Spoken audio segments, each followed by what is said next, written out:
Nabi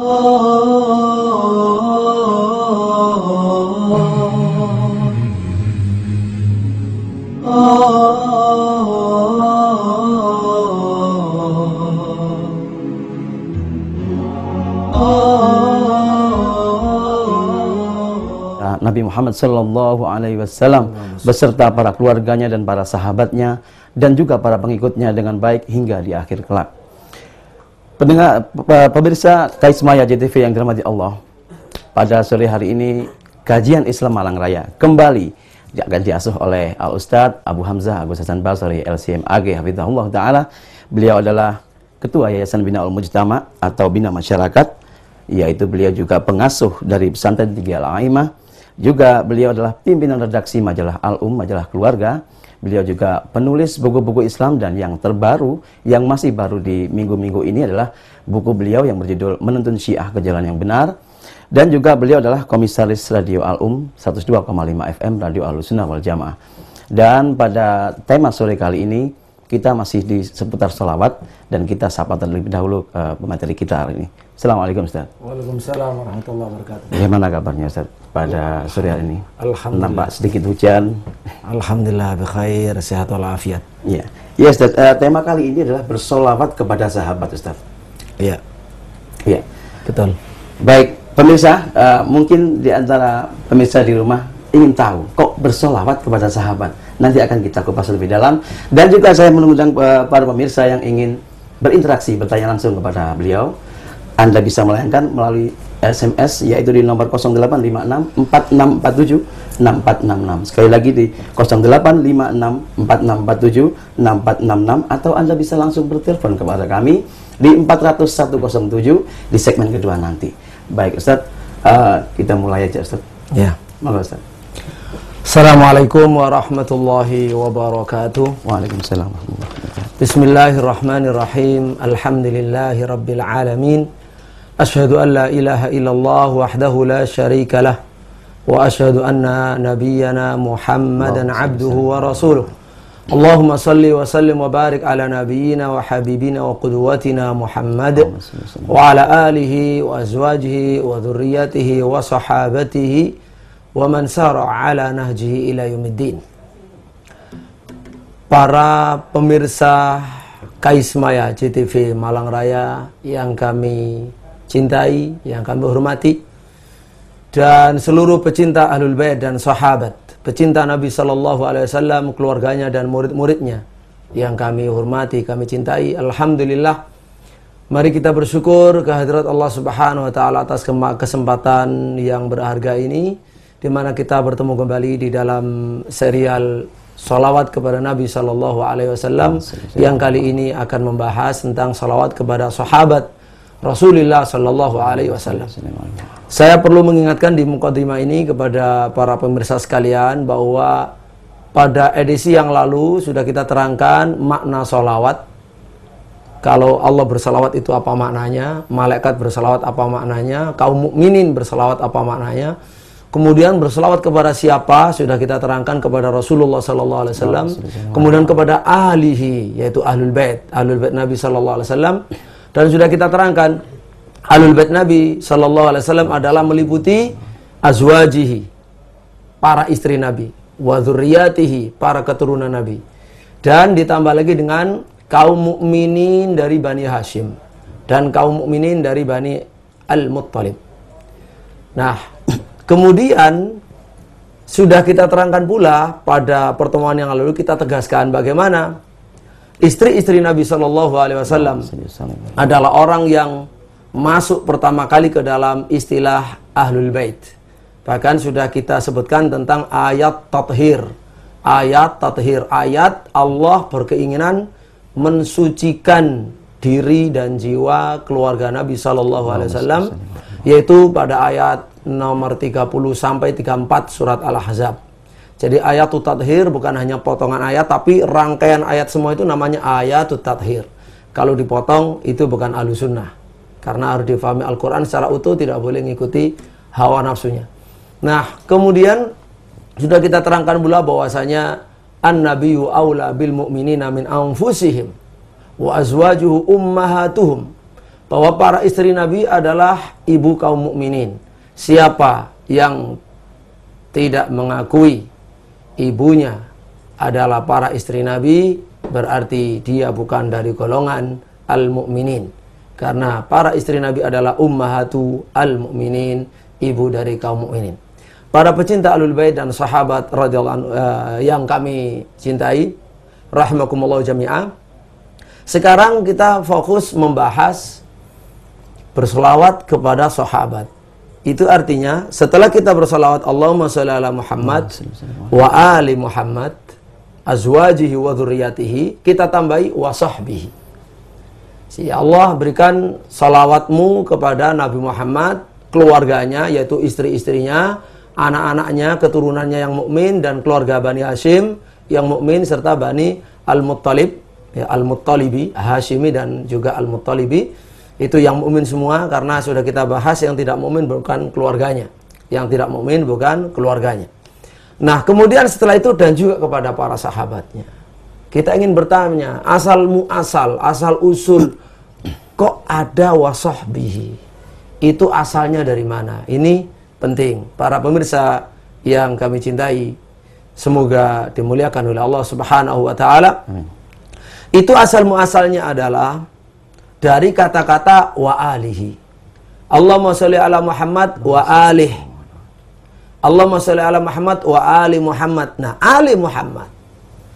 Setelah kita terangkan ali Muhammad, masuk di situ istri, keturunan yang mukmin, Bani Hashim yang mukmin, Bani Al-Muttalib yang mukmin, masuk di dalamnya sahabat Nabi sallallahu alaihi wasallam, bahkan umat Nabi yang mukmin sampai akhir zaman. Jadi kata wasahbihi itu muncul sebagai penjabaran dari wa alihi. Hal ini bisa kita kemukakan dari beberapa penjelasan berikut ya. Kalau di dalam kitab Kifayatul Akhyar, salah satu kitab mazhab Syafi'i, di sana diterangkan ada yang mengatakan wa ali Muhammad itu adalah jami ummatih, seluruh umat Nabi Muhammad sallallahu alaihi wasallam masuk ke dalam istilah ali Muhammad sallallahu alaihi wasallam. Ini yang dipilih oleh Imam Al-Azhari dan para muhakkik yang lain. Sekarang penjelasannya adalah, pertama, dari salafus saleh yang menerangkan bahwasanya Allahumma sholli ala Muhammad wa ali Muhammad. Wa ali Muhammad itu mencakup para pengikutnya, lebih khusus, lebih lagi para sahabatnya. Itu diterangkan oleh Abdul Malik ibni Saleh. Abdul Malik ibni Saleh, ibni Ali, ibni Abdullah, ibni Abbas, ibni Abdul Muttalib. Beliau ini gubernur Madinah di zaman Khalifah Harun Ar-Rasyid. Jadi gubernur Madinah untuk Harun Ar-Rasyid rahimahullah. Nah, beliau ketika bertanya kepada Ali ibnu Ma'bad ibnu Ubaidillah bin Amr, dia berkata kepadanya, man alu Muhammad sallallahu alaihi wasallam. Siapakah alu Muhammad? Terus dijawab, ahlul ittiba' lahu, yaitu orang-orang yang mengikuti Nabi sallallahu alaihi wasallam. Akhirnya dikatakan oleh Abdul Malik bin Saleh, sadaqta, hakadha qala Malik ibnu Anas, hakadha qala li Malik ibnu Anas. Kamu benar, begitulah yang dikatakan kepada saya oleh Malik bin Anas, guru Imam Asy-Syafi'i rahimahullah, yaitu imam Daril Hijrah, imam kaum muslimin di Madinah, di Masjid Nabawi, ala sahibihi afdhalus salatu wa taslim, yang terbaik pada zamannya. Jadi ini dikatakan oleh Malik ibnu Anas. Ada di dalam kitab Muwatta beliau, Musnad al-Muwatta milik Al-Jauhari atau tulisan Al-Jauhari, di sana diterangkan. Kemudian yang lain, ada penjelasan dari Imam Sufyan Ats-Tsauri. Jadi dari para tabi'in ya, dari para tabi'in Imam Malik bin Anas, dari Imam Ats-Tsauri. Imam Ats-Tsauri, jadi para atba'ut tabi'in, Imam Ats-Tsauri ketika ditanya oleh seorang, siapakah alu Muhammad, siapakah keluarga Muhammad, beliau menjawab, kullu taqi, semua orang yang bertakwa itu adalah keluarga Muhammad sallallahu alaihi wasallam. Kemudian berikutnya ada riwayat yang lain dari Imam Malik juga ya. Kemudian Imam Tsauri dan yang lainnya. Nanti ada dari Hasan Basri rahimahullah jami'an dari seorang tabi'in. Adapun hadis yang mengatakan, jadi itu dari para tabi'in dan para atba'u at-tabi'in. Adapun penjelasan dari hadis yang di sana dikatakan bahwasanya Anas berkata, man alu Muhammad. Lalu dijawab oleh Nabi SAW, kullu mu'minin taqi. Nabi bersabda, katanya setiap orang mukmin yang bertakwa itu keluarga Muhammad. Tapi hadis ini tidak sah. Kata Imam Baihaqi, tidak boleh berhujjah dengan hadis ini, karena hadis ini adalah hadis yang batil. Kata Syekhul Islam Ibnu Taimiyah juga demikian, hadis yang batil, hadis yang palsu, tidak boleh kita berhujjah dengannya.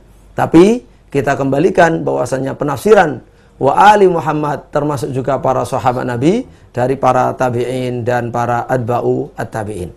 Dari situlah kemudian para ulama rahimahumullah jami'ah kemudian sudah terbiasa memasukkan atau menambahkan kata wa sahbihi di belakang salawat kepada Nabi sallallahu alaihi wasallam, dan juga setelah tambahan wa ali Muhammad sallallahu alaihi wasallam, seperti yang kita ketahui misalkan dari kitab Syekhul Islam Abu Yahya Zakaria Al-Ansari Asy-Syafi'i.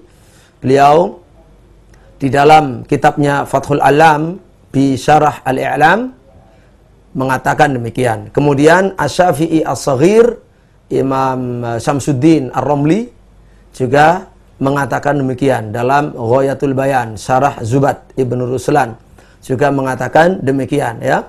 Kemudian Imam Qalyubi dan Umairah dalam hasyiahnya ala Syarhi Allama Jalaluddin Al-Mahalli ala Minhaj At-Talibin juga mengatakan demikian. Jadi ringkasnya bahwa kita menyebut Allahumma sholli ala Muhammad wa ali Muhammad wa sahbihi, maka itu adalah sesuatu yang sah di dalam agama kita dan merupakan penjabaran lanjutan dari kata wa ali Muhammad sallallahu alaihi wa ala alihi wasallam. Nah, jadi kalau dalam bentuk salawat itu boleh menambahkan Allahumma sholli ala Muhammad wa ala alihi wa sahbihi wasallam. Tapi bolehkah itu dipakai dalam salat, Ustaz? Baik. Para pemirsa rahimakumullah, apakah boleh, pertanyaan yang bagus, apakah boleh kalau kita diperbolehkan Allahumma sholli ala Muhammad wa ali Muhammad wa sahbihi ajma'in, apakah boleh kita baca di dalam salat? Dalam tahiyat misalnya, Ustaz. Dalam tahiyat, dalam tasyahud misalnya. Karena di sana ada salawat kepada Nabi sallallahu alaihi wasallam. Maka jawabannya tidak boleh. Karena yang kita terangkan tadi itu semuanya boleh di luar salat. Kalau di dalam sholat sudah punya aturan sendiri, sallu kama ra'aitumuni usolli. Kata Nabi kita Muhammad sallallahu alaihi wasallam, sholatlah kalian seperti kalian melihat bagaimana aku sholat. Nah, Nabi sallallahu alaihi wasallam mengajarkan sholawat di dalam sholat seperti mengajarkan Al-Quran. Dan di dalam sholawat itu tidak diterangkan kecuali di antara pilihannya Allahumma sholli ala Muhammad wa ala Muhammad kama shallaita ala Ibrahim, atau Allahumma sholli Muhammad wa azwajihi wa dzurriyyatihi ya kama shallaita ala Ibrahim. Jadi itu saja. Nah, kalau kita mau menambahkan wa sahbihi itu di luar salat. Kenapa ini kita munculkan, para pemirsa yang dimuliakan oleh Allah Subhanahu wa taala? Ini kita munculkan minimal ada dua fungsi. Ada dua manfaat untuk kita tambahkan, misalkan untuk muqaddimah khutbah ya, untuk sambutan atau untuk tulisan, untuk apa saja, surat menyurat. Nah, kita tunjukkan itu. Yang pertama, kita tulis wa sahbihi untuk menunjukkan kemuliaan sahabat radhiyallahu anhum, kedudukannya yang besar, yang tinggi di sisi Allah, di sisi Rasulnya, yang disebutkan dalam Al-Quran, dalam Sunnah. Kemudian yang kedua, untuk menunjukkan ciri ahlu sunnah wal jamaah, membedakan ahlu sunnah dengan orang-orang rafidah, orang-orang yang menolak sahabat, bahkan mengkafirkan sahabat, bahkan melaknat sahabat radhiyallahu anhum, dan laknatnya kembali kepada orang-orang yang melaknat ya, yang mereka memang tidak suka para sahabat. Jadi sekali lagi ini di luar salat. Baik, Ustaz. Nah, dan pemirsa, Ustaz, nampaknya kita harus jeda setelah ini dan kita akan lanjutkan setelah pesan berikut ini. Pemirsa, sambil mengingat apa yang telah dipesankan oleh Ustaz Abu Hamzah Agus Hasan Basri SMAG, kita sambil berselawat dan kita akan kembali setelah ini. Barangkali ada yang akan ditanyakan, silahkan kirim SMS Anda ke 0856 4647 6466 atau nanti di segmen setelah ini Anda bisa langsung berinteraksi dengan kami melalui telepon di 400 107. Tetap berselawat dan kita akan kembali setelah pesan berikut ini.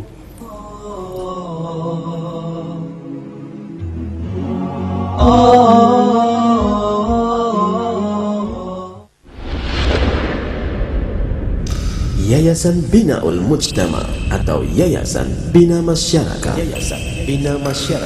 menaungi Masjid Jami Al-Um, SD Islam Al-Um, Pesantren Tinggi Al-A'immah,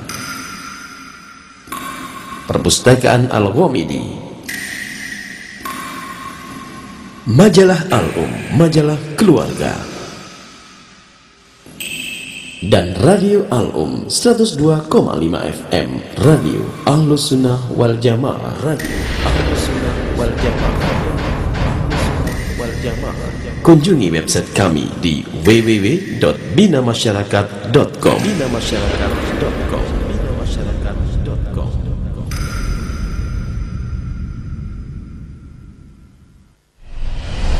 Lembaga Dakwah Pendidikan dan Sosial Abu Dzar Al-Ghifari kini sedang membangun Raudhatul Atfal atau teman kanak-kanak dengan penekanan nilai-nilai Islam. Bagi Anda yang ingin bergabung dalam kebaikan dunia dan akhirat ini, silakan kirim infak dan sedekah terbaik Anda ke Bank Syariah Mandiri dengan nomor rekening 704 503 1734 atas nama Ahmadi, atau di Bank BCA dengan nomor rekening 775015163 atas nama Ahmadi, atau hubungi kantor LDBS Abu Dzar Al-Ghifari di Gria Santa E219A area Jalan Soekarno-Hatta, Malang dengan nomor telepon 403809 atau di nomor 081333877474. Semoga infak terbaik Anda melalui LDBS Al-Ghifari diterima oleh Allah Subhanahu wa Ta'ala dan dilipat gandakan pahalanya. Dari kami ucapkan jazakumullahu khairan katsira. Aku memandangmu dari segi positif. Tapi kalau dia punya niat baik, maka malaikat mencium bau wangi. Pas jatahnya Sayyidina Utsman, sehingga Yahudi ini nggak mendapatkan hasil.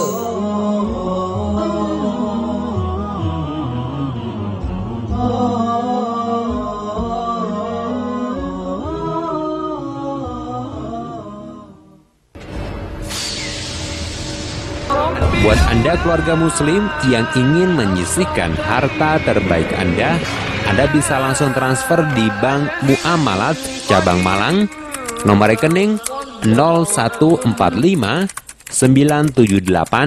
617 atas nama Lu'ai Ahmad. Bank Sentral Asia BCA Kantor Cabang Kudusan Malang, nomor rekening 062 0377 945 atas nama Lu'ai Ahmad.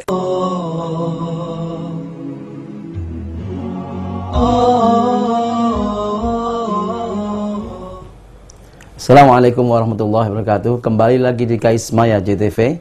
Dan pemirsa, di segmen ini nanti kita bisa berinteraksi dengan beliau melalui SMS di 0856 4647 6466 atau di 400 107 langsung melalui telepon. Baik Ustadz, tadi telah dikatakan bahwa sholawat itu boleh ditambah dengan sahabat. Kalau ditambah, ada kata-kata ditambah, kadang-kadang orang mengatakan ini bid'ah Ustadz. Ini bid'ah dolalah, bahkan seperti itu. Lalu siapa yang mengatakan kalau tambahan itu bid'ah? Apakah itu memang bid'ah atau bagaimana Ustaz? Bisa dijelaskan? Pemirsa JTV rahimakumullah, tadi sudah kita terangkan bahwa menambah, mengkhususkan tambahan wasahbihi di belakang salawat kepada Nabi dan keluarganya, itu punya dua manfaat yang syar'i. Punya dua manfaat yang syar'i. Yang pertama adalah untuk menunjukkan kedudukan sahabat yang ada di dalam Islam, yang itu diangkat tinggi-tinggi oleh Rasulullah SAW, oleh Al-Quran, oleh Rasulullah SAW, dan itu sesuai dengan wasiat Rasulullah SAW, bahwasanya beliau berwasiat untuk membela sahabat, untuk menjaga hak sahabat, dan untuk memusuhi orang-orang yang memusuhi sahabat atau melaknat sahabat. Sehingga penambahan itu adalah untuk tujuan yang syar'i. Dua tujuan yang syar'i. Perlu kita ketahui kapan bid'ah itu sesat atau dolalah. Ada 3 kriteria harus terpenuhi pada sesuatu itu sehingga bisa disebut bid'ah yang sesat atau yang tercela. Bid'ah madhmumah atau bid'ah dolalah. Yang pertama adalah sesuatu itu adalah muhdats, minal muhdatsat, sesuatu yang baru, belum pernah ada sebelumnya. Yang kedua itu fiddin, syaratnya harus di dalam agama. Jadi yang pertama muhdatsat, kedua fiddin, di dalam agama. Kalau di dalam dunia maka tidak, karena sudah kita terangkan antum alamu bi umuri dunyakum. Yang ketiga mukhalifah li sunnatin Nabi sallallahu alaihi wasallam wa sahabati ajmain. Jadi yang ketiga menyalahi sunnah, baik sunnah Nabi maupun sunnah Khulafaur Rasyidin, sunnah para sahabatnya. Kalau sesuatu itu baru dan di dalam agama, tetapi tidak menyalahi, maka tidak termasuk bid'ah dolalah, karena dia bagian dari agama ini. Yang diancam di dalam Islam itu adalah ma laisa minhu. Man amila amalan laisa alaihi amruna, ya, fahuwa raddun. Jadi kalau alaihi amrul Rasul sallallahu alaihi wasallam, dan itu termasuk minhu, kalau dikatakan man ahdatsa fi amrina ma laisa minhu, jadi sesuatu yang asing dari agama ini. Nah, menambah wasahbihi itu adalah merupakan penjabaran lanjutan dari kata wa alihi. Sehingga dengan demikian maka ini adalah syar'i, bukan sesuatu yang menyalahi sunnah Nabi sallallahu alaihi wasallam dan sunnah Khulafaur Rasyidin, sehingga tidak bisa dikatakan sebagai bid'ah dhalalah. Nah, yang mengatakan bid'ah dhalalah itu adalah orang-orang Rafidah. Rafidah itu apa sih? Rafidah, orang Syiah Rafidah. Rafidah itu maknanya menolak. Menolak sahabat Abu Bakar, Umar, Utsman. Menolak pemimpin sebelum Sayyidina Ali radhiyallahu an. Menolak Abu Bakar, menolak Umar, menolak Utsman. Maunya cuma Sayyidina Ali saja. Tidak mau sahabat secara keseluruhan, apalagi yang Abu Bakar, Umar, Utsman. Maka itu disebut Rafidah. Karena mereka adalah Rafidah, mereka adalah menolak, bahkan mengkafirkan, bahkan melaknat, maka tidak sudi mereka menambahkan wasabihi, dan sangat memusuhi Ahlussunnah ketika dalam berselawat mengatakan Allahumma shalli ala Muhammad wa alihi wa sahbihi. Nah, ini yang harus diketahui oleh kita bersama sebagai Ahlussunnah wal Jamaah, bahwa penambahan wa sahbihi itu tidak bid'ah. Berbeda dengan mereka ketika Rafidah mengkhususkan Ali alaihissalam. Ali alaihissalam itu adalah satu kebid'ahan di dalam agama, karena tidak ada alasan yang syar'i yang sah untuk mensyiarkan dan mengkhususkan Ali radhiyallahu anhu dengan kata-kata alaihissalam, yang dalam keyakinan mereka mengangkat tinggi-tinggi melebihi Nabi dan para Nabi alaihimussalam. Baik Ustaz, ini ada pertanyaan yang masuk Ustaz. Ya. Ini saya kira Ibu Hanifah, dari Ibu Hanifah. Ustaz, selawat pada sahabat itu ada banyak macamnya, termasuk selawat pada ahli Badar. Itu bagaimana hukumnya? Ya. Sekarang saya berbicara tentang prinsip umum. Saya tidak berbicara tentang selawat satu persatu, karena selawat satu persatu itu jumlahnya banyak, bisa lebih dari 12.000 selawat. Masya Allah. Nah, sehingga kita bicara prinsip umum biar kita paham ajaran yang asli, patokannya, ketentuan-ketentuannya, supaya kita bisa beragama ini dengan faham, dengan yakin, dengan benar. Nah, kalau berselawat kepada para sahabat radhiyallahu anhum itu boleh, berarti menyebutkan wa ahli Badr, ya tambah boleh. Karena ahli Badr adalah merupakan sahabat pilihan. Wa ala khulafair rasyidin Abu Bakar, Umar, Utsman, Ali. Wa ahli Badr, wa ahli Uhud, wal muhajirin wal ansar. Boleh. Orang mau merinci, misalkan Karena dia ada kepentingan tertentu, rindu dengan para sahabat. Tidak cukup dengan menyebut sahabat begitu saja, dia ingin merinci, boleh, tidak masalah. Jadi kalau dari sisi prinsip umum, prinsip dasar, itu dibolehkan. Jadi masih masuk dalam koridor wasahbihi. Iya, wasahbihi. Lalu, apakah boleh Ustaz, mungkin kita bersolawat, ada beberapa golongan atau mungkin, apakah boleh bersolawat untuk selain Nabi? Dengan disendirikan misalnya selain Nabi Ustaz ya. Iya. Allahumma sholli ala Ustaz Agus misalnya gitu. Iya. Maksudnya bersolawat ingin mendoakan Allahumma sholli ala Ustaz Agus Hasan Basori ya. Ya, pemirsa rahimakumullah, berselawat kepada selain Nabi disendirikan. Kan biasanya kan Allahumma sholli ala Muhammad. Terus tambahannya wa ala alihi wa sahbihi wa ummatihi misalnya, atau wattabi'ina lahum bi ihsan.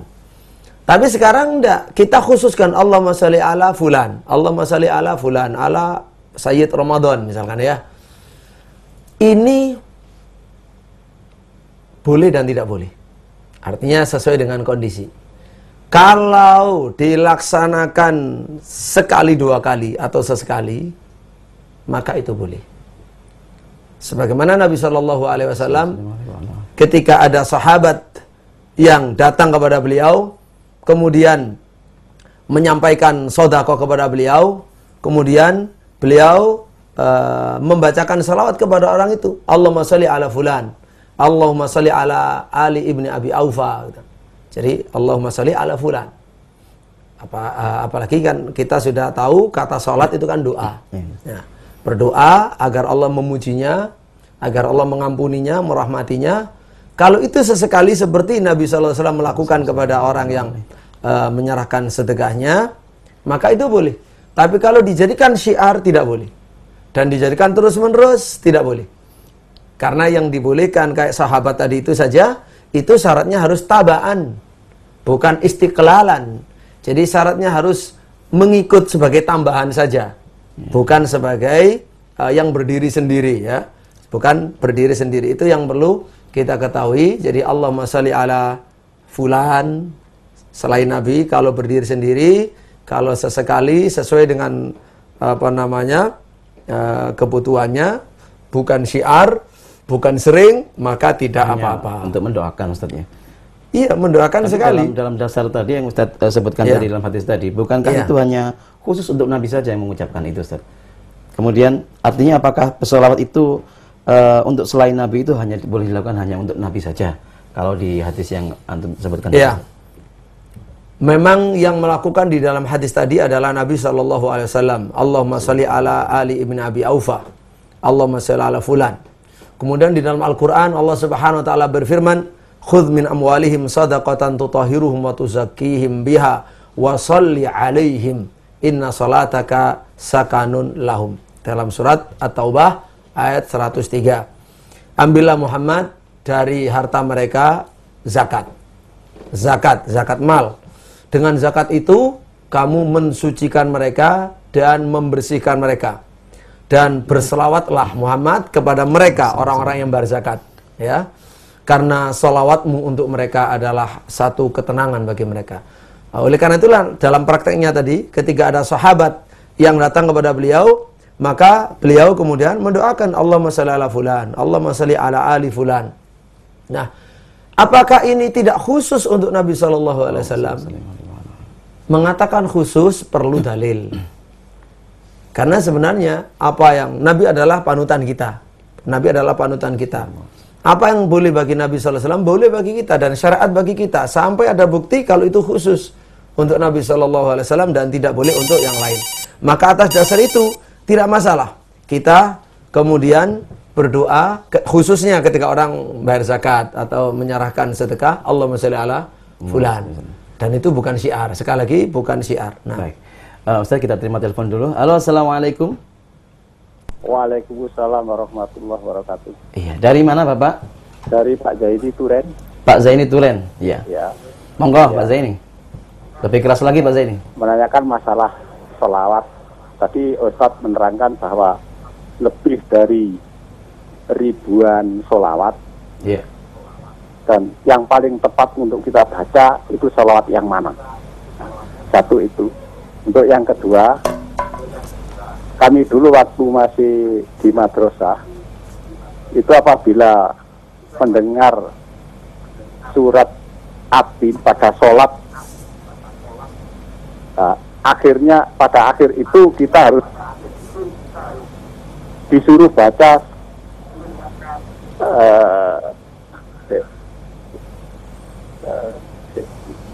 wa ana ala dzalika minasyahidin. Itu bagaimana? Apakah itu termasuk tidak mengurangi daripada keafdalan sholat, atau memang itu juga dikatakan membatalkan sholat, atau memang yang disarankan oleh guru saya waktu di madrasah itu memang betul? Mohon pengertian. Demikian, assalamualaikum warahmatullahi wabarakatuh. Waalaikumsalam warahmatullahi wabarakatuh. Baik, Ustaz. Nah, ada dua pertanyaan, Ustaz. Baik. Bapak di Turen. Iya, Pak Zaini di Turen, Ustaz. Pak Zaini di Turen dan para pemirsa rahimakumullah, pemirsa JTV. Yang pertama adalah sholawat itu banyak. Pertanyaannya, kenapa kok banyak? Karena sholawat itu doa. Boleh kita berdoa kepada Allah dengan bahasa kita, dengan redaksi kita. Sehingga para ulama banyak yang punya redaksi dalam bersalawat, dalam berdoa. Sehingga sholawat jadi jumlahnya banyak. Kalau ditanya mana yang paling afdal, maka Ahlussunnah sepakat yang paling afdal adalah apa yang diajarkan oleh Rasulullah Muhammad SAW, yaitu yang disebut dengan sholawat Ibrahimiyah. Dan ini juga dikatakan oleh Al-Hafidh Ibnu Hajar rahimahullah. Nah, yaitu sholawat yang ada Ibrahimnya itu waktu sholat, Allahumma shalli ala Muhammad kama shalaita ala Ibrahim, dan seterusnya. Baik. Kemudian yang kedua, mengenai wa ana ala dzalika minasyahidin, apa tadi setelah baca akhir ayat itu selalu baca itu kan. Kalau itu adalah iltizam, terus menerus, rutin, maka itu perlu dalil. Apakah ada dalil yang menuntun hal tersebut? Kalau tidak, ya maka sebaiknya dihindari. Kalau hanya sesekali sesuai dengan kebutuhan, tidak masalah. Ya, seperti itu. Baik, begitu ya Pak Zaini. Dan kita akan masih di segmen ketiga nanti. Saya juga mengundang para pemirsa sekalian untuk berinteraksi pada kami di 40107 atau di 085646476466 melalui SMS. Baik, tetap bersolawat dan jangan kemana-mana. Setelah ini kita akan kembali di Kais Maya JTV Malang.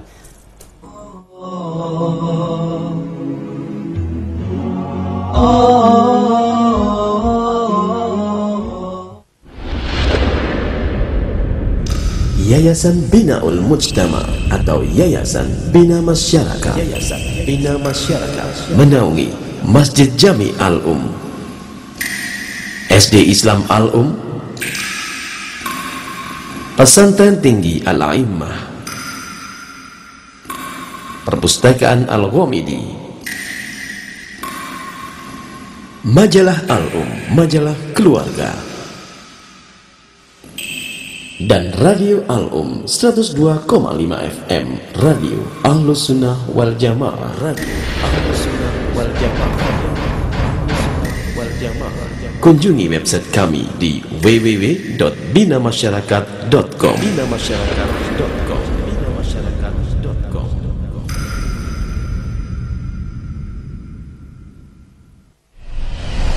Lembaga Dakwah Pendidikan dan Sosial Abu Dzar Al-Ghifari kini sedang membangun Raudhatul Atfal atau teman kanak-kanak dengan penekanan nilai-nilai Islam.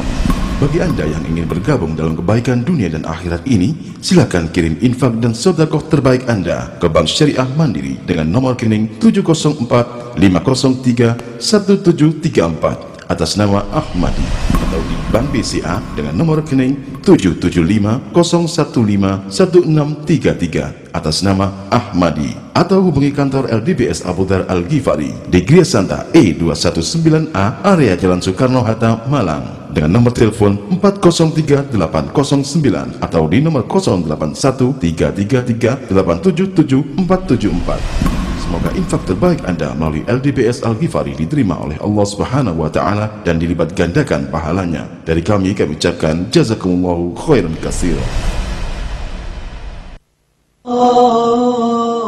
Aku memandangmu dari segi positif. Tapi kalau dia punya niat baik, maka malaikat mencium bau wangi. Pas jatahnya Sayyidina Utsman, sehingga Yahudi ini nggak mendapatkan hasil.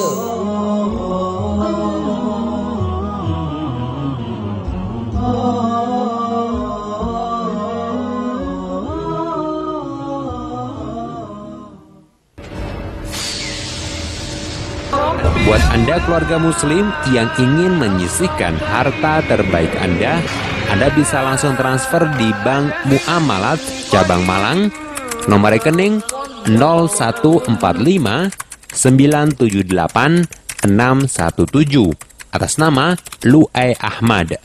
Bank Sentral Asia BCA Kantor Cabang Kudusan Malang, nomor rekening 062 0377 945 atas nama Lu'ai Ahmad.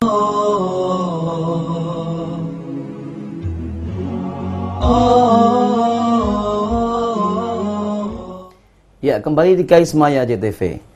Pemirsa, mungkin bagi Anda yang ingin menanyakan, kami juga ingin mengingatkan sekali lagi di 0856 4647 6466 dan juga langsung berinteraksi melalui 40107. Baik Ustadz, ini ada pertanyaan yang sudah masuk Ustadz. Ya. Dari Pagas Ustadz, dari Pak Susetyo TNI AU Pagas Ustadz. Assalamualaikum warahmatullahi wabarakatuh. Waalaikumsalam. Apa hukumnya umat Islam yang tidak menjawab sholawat Nabi? Hukumnya baik. Kepada para pemirsa JTV rahimakumullah, hukum orang yang tidak bersolawat kepada Nabi, khususnya tidak menjawab solawat kepada Nabi SAW saat nama beliau disebut, maka disebut oleh Nabi SAW dengan minimal dengan dua istilah. Yang pertama adalah al-bakhil, seperti yang sudah kita ingatkan dulu.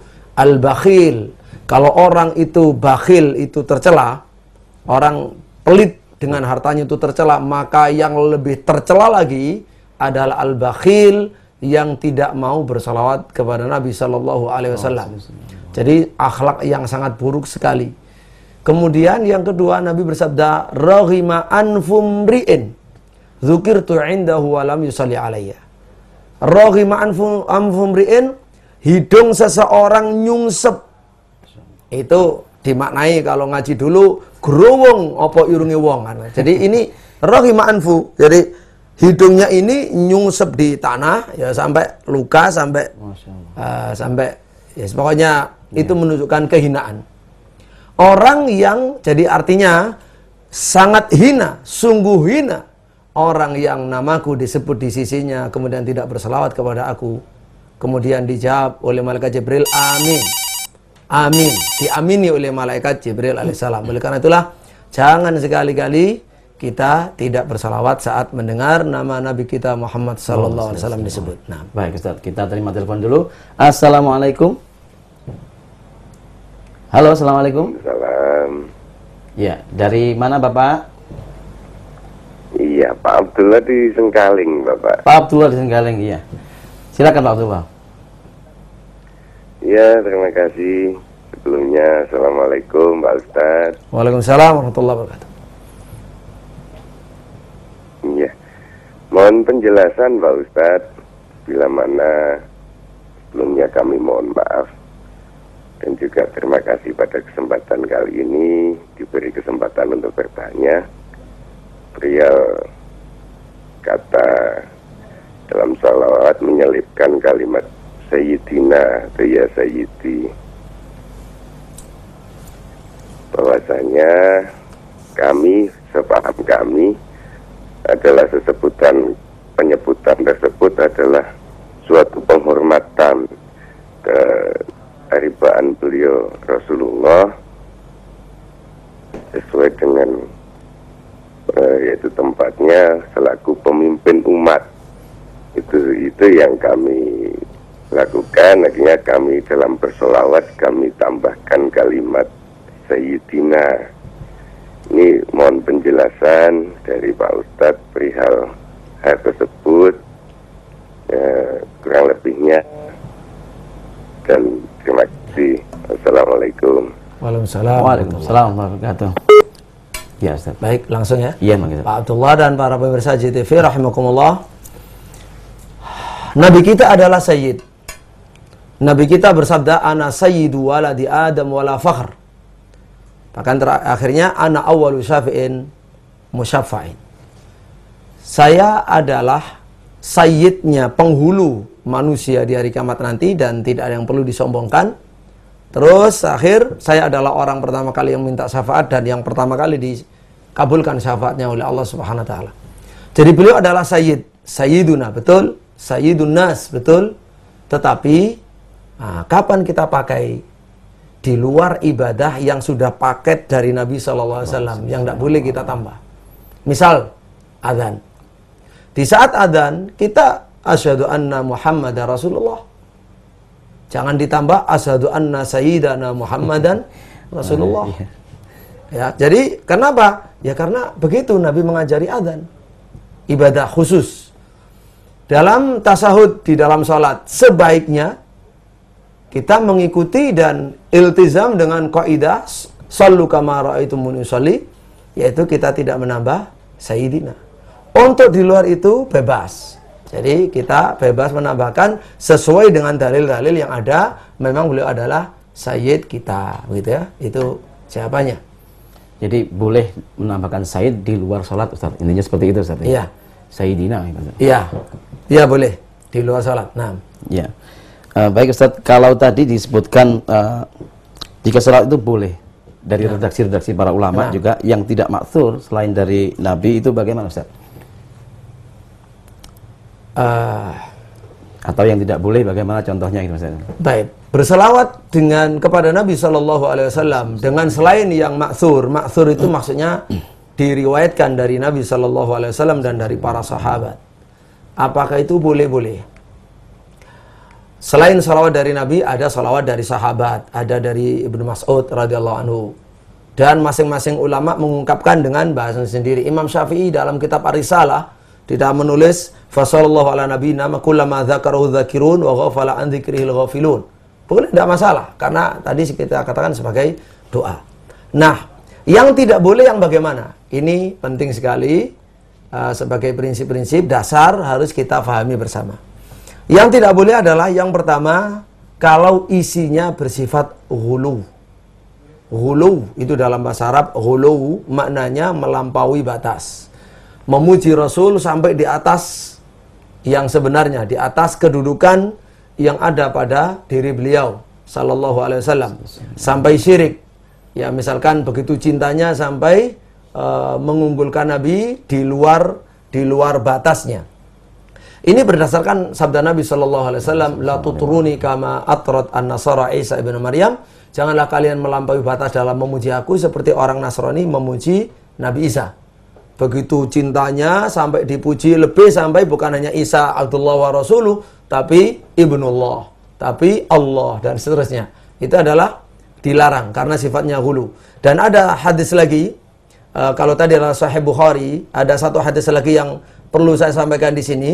Hadis riwayat Imam Ahmad rahimahullah, hadis sahih li ghairihi, yaitu Rasulullah berkata, pada saat datang seseorang lalu berkata, ya Rasulullah, ya sayyidana, ibna sayyidina, wa ya khairana, ibna khairina. Kemudian ditegur oleh Nabi SAW, ayuhan nas, qulu biqaulikum, dan seterusnya, ucapkan seperti biasa, jangan ditarik-tarik oleh setan kalian. Kemudian kata Nabi, saya tidak ingin kalian meninggikan aku di atas kedudukan yang sebenarnya. Jadi itu yang sifatnya hulu. Apa ada dalam salawat hulu? Banyak salawat hulu, misalkan Allahumma sholli ala Muhammad hatta ya la yabqa minas sholati syai'. Ya Allah, berikan selawat kepada nabimu sampai tidak tersisa selawatmu.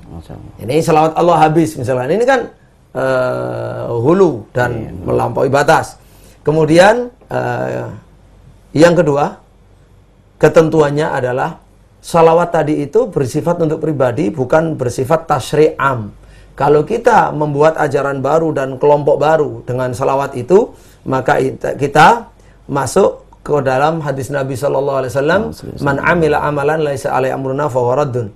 Masuk ke dalam firman Allah di dalam surat Asy-Syura ayat 21 insyaallah, am lahum syuraka syara'u lahum minad dini ma lam ya'dzan bihillah. Jadi sifatnya bukan untuk ta'abbudi terus-menerus dan disiarkan, dan terakhir yang ketiga, tidak dibungkus atau diyakini dengan keyakinan-keyakinan yang salah atau cara-cara yang salah. Kalau terpenuhi 3 hal itu, insya Allah tidak ada masalah. Nah, Ustaz, kita terima telepon. Halo, assalamualaikum.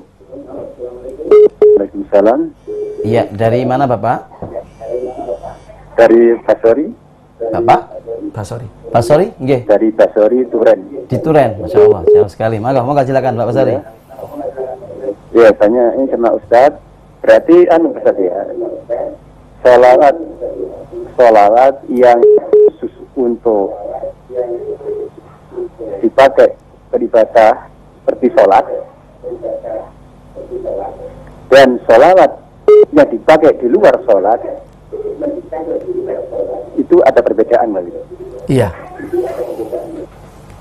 Ya. Kedua yang saya tanyakan, ya Pak, Nabi Muhammad ini kan mendapat gelar bermacam-macam gelar. Tapi pernah saya dengar orang yang tahlil itu mengatakan seperti ini. Lebih keras lagi Bapak. La ilaha illallah Muhammadun waliyullah. Ini hukumnya gimana? Nah, ya. Terima kasih. Hanya itu. Ya, terima kasih Bapak. Dari Turen. Monggo Ustaz. Pertanyaan yang pertama mengenai salawat di dalam sholat dan di luar sholat berbeda. Iya, berbeda. Kalau di dalam sholat kita sudah dipatok oleh Nabi Sallallahu Alaihi Wasallam, yaitu sallu kama ra'aitumuni usolli. Dan hadis yang kedua, ketika ya Rasulullah, kami sudah tahu bagaimana bersalam kepada Anda, lalu bagaimanakah bersalawat? Lalu diajari oleh Nabi dengan salawat Ibrahimiyah. Sudah itu salawat di dalam sholat. Itu ada 7 varian, ada kira-kira 7 riwayat. Kita boleh riwayat 1, 2, 3 variannya, tidak masalah. Ada yang tanpa azwaji wa dzurriyyatihi, ada azwaji wa dzurriyyatihi, dan seterusnya. Kemudian yang kedua mengenai tadi mengenai waliullah. Waliullah. Nabi SAW punya gelar banyak, betul. Tetapi kalau kita ingin memuji beliau, memuji Nabi kita Muhammad SAW, kalau hanya dengan Muhammad waliullah saja, ya kurang afdol. Karena di atasnya itu adalah Khalilullah. Muhammad Abdullah wa Rasuluhu wa Khaliluh. Jadi Khaliluh. Kalau beliau wali kita, wali Allah, iya betul. Karena wali maknanya kekasih. Ya. Tetapi lebih dari itu, secara khusus, yaitu Khalilullah. Kalau waliullah banyak. Tapi kalau Khalilullah cuma 2. Nabi Muhammad SAW dan Nabi Ibrahim alaihissalam. Jadi sebaiknya itu supaya tidak malah turun. Ya, selama ada yang lebih tinggi, ya kita gunakan yang lebih tinggi. Atau yang Abdullah wa Rasuluh itu sangat-sangat tinggi. Baik, barangkali masih ada di belakang Bapak tadi 40107, silakan di telepon sekarang juga, dan juga di 085646476466. Baik, Ustaz. Ya.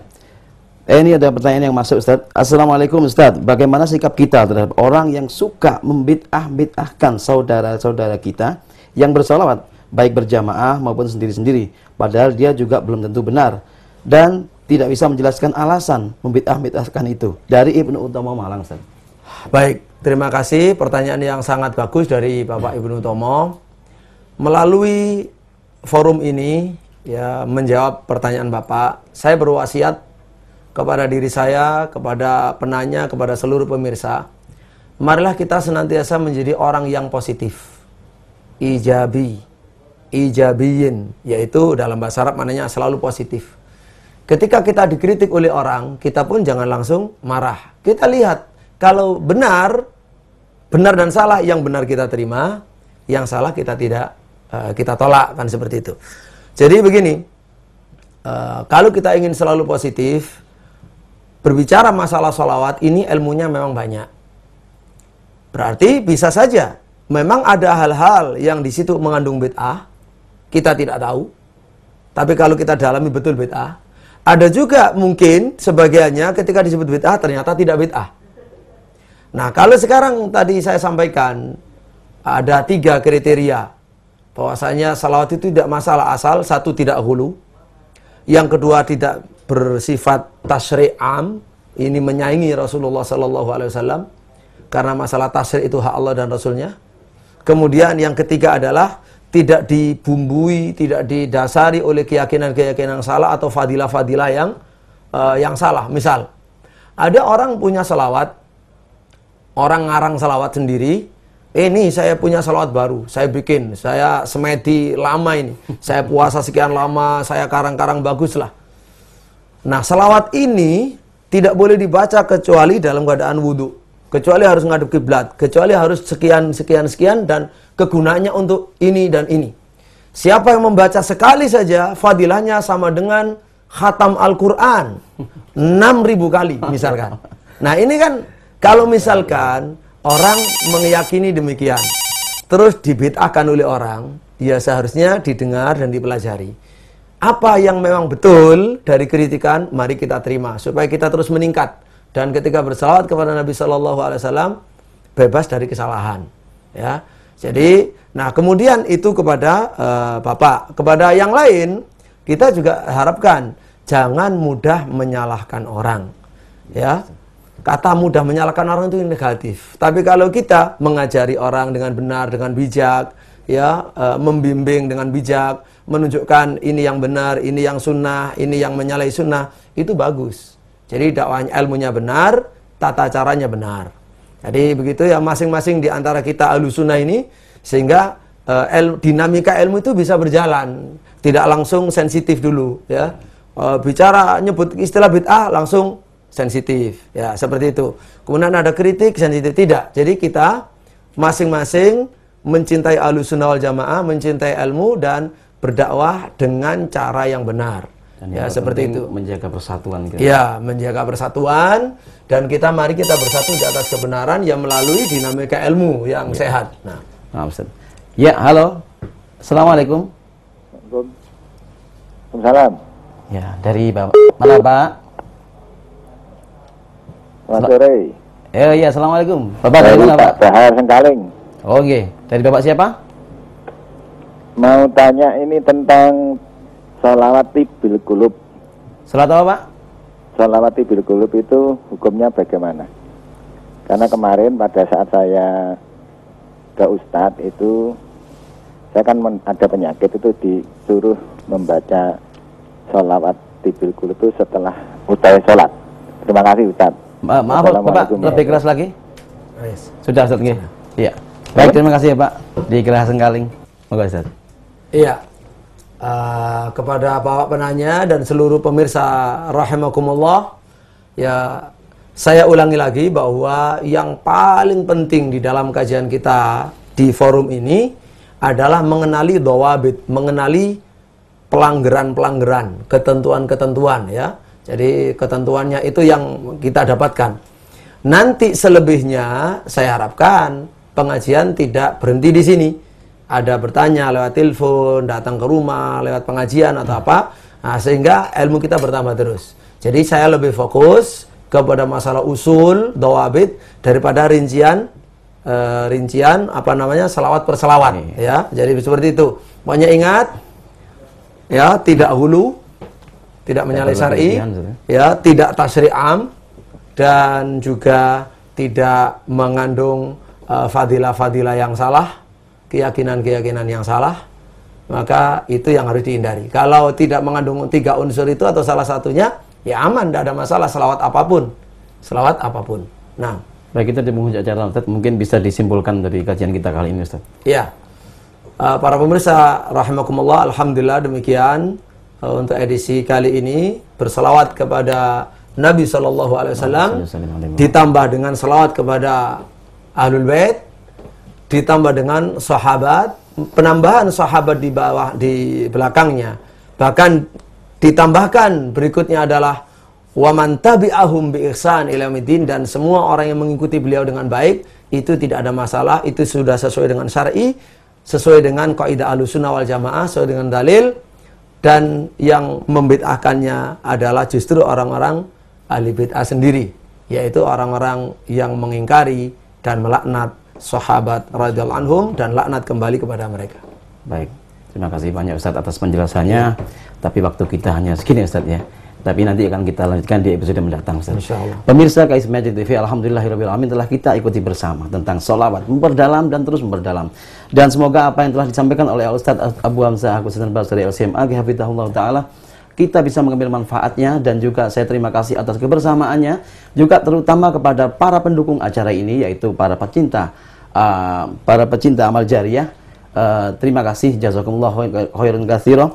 Semoga dukungan Anda dijadikan sebagai sebab keberkahan usaha dan keluarga Anda. Dan juga bagi Anda pemirsa yang ingin mendukung acara ini, Anda bisa langsung menghubungi nomor telepon di 085646476466, dan nanti Anda akan bisa mendapatkan rekaman-rekaman dari acara kajian-kajian setiap hari Jumat di KSMA JTV Malang. Kami mohon undur diri, kami mohon maaf atas segala kesalahan dan kekurangannya.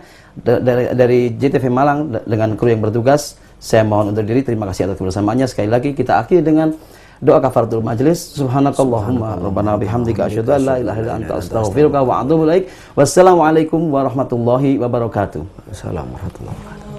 Wassalamualaikum.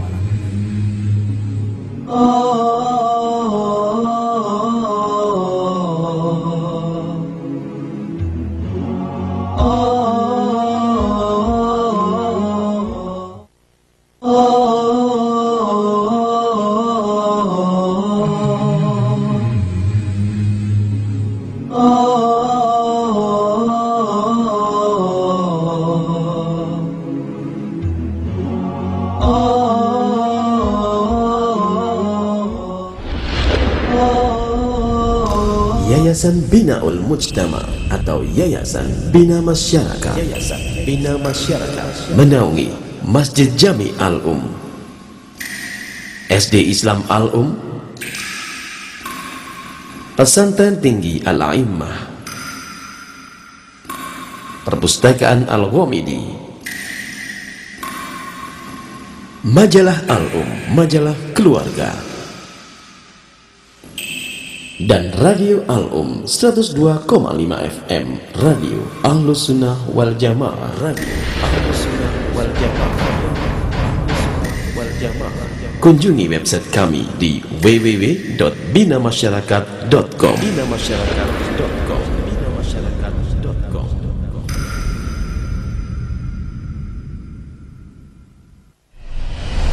Lembaga Dakwah Pendidikan dan Sosial Abu Dzar Al-Ghifari kini sedang membangun Raudhatul Atfal atau teman kanak-kanak dengan penekanan nilai-nilai Islam. Bagi Anda yang ingin bergabung dalam kebaikan dunia dan akhirat ini, silakan kirim infak dan sedekah terbaik Anda ke Bank Syariah Mandiri dengan nomor rekening 704-503-1734 atas nama Ahmadi, atau di Bank BCA dengan nomor rekening 775-015-1633 atas nama Ahmadi, atau hubungi kantor LDBS Abu Dzar Al-Ghifari di Gria Santa E219A, area Jalan Soekarno-Hatta, Malang dengan nomor telepon 403809 atau di nomor 081333877474. Semoga infak terbaik Anda melalui LDBS Al-Ghifari diterima oleh Allah Subhanahu wa taala dan dilipat gandakan pahalanya. Dari kami ucapkan jazakumullahu khairan katsira. Aku memandangmu dari segi positif. Tapi kalau dia punya niat baik, maka malaikat mencium bau wangi. Pas jatahnya Sayyidina Utsman, sehingga Yahudi ini nggak mendapatkan hasil